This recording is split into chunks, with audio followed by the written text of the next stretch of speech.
Il faut d'abord avancer à vive allure sur cette route à portée des tirs russes. Sur la droite, un blindé américain Bradley. En face, à 1 kilomètre, les premières lignes de l'armée de Vladimir Poutine. À l'abri des regards, près d'une maison abandonnée, cette unité de dronistes volontaires accepte notre présence à condition que leur zone d'activité ne soit pas identifiable. Ces hommes aguerris le savent, leurs adversaires ont eu le temps de se préparer pour cette contre-offensive tant annoncée. Les premières reconnaissances le confirment. Ils sont vraiment très nombreux. Ils ont creusé énormément de tranchées.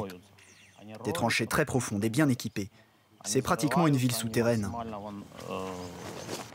Dans la guerre des drones, les Ukrainiens ont longtemps eu un coup d'avance. Au début du conflit, ils prennent leur adversaire par surprise avec ces frappes ciblées.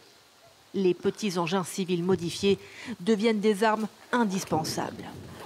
Cette unité est reconnue comme l'une des plus efficaces.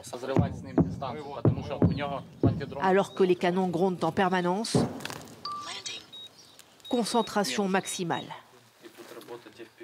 Les opérateurs viennent d'identifier une cible à 3 km. On charge notre drone d'explosifs pour en faire un drone kamikaze. On a vu des soldats russes qui se reposent. On met une petite charge, ça suffit. C'est Teska qui va manœuvrer à l'aide de son casque virtuel.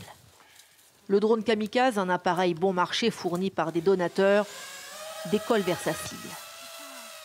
Mais au bout de quelques minutes, l'opérateur rencontre un obstacle. J'ai plus de connexion. Son coéquipier Molot tente de retrouver le signal. En vain. De l'autre côté de la ligne de front, la défense russe s'est organisée et a tout fait pour rattraper son retard technologique. Ils ont réussi à couper toutes les connexions dans le secteur.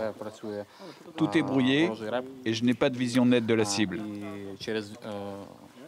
J'ai perdu le contact. Le drone est tombé sur leur position, mais je ne sais pas laquelle exactement. Deuxième tentative avec cet autre drone. Mais Molot en perd la trace très vite. Cette fois-ci, l'appareil est abattu.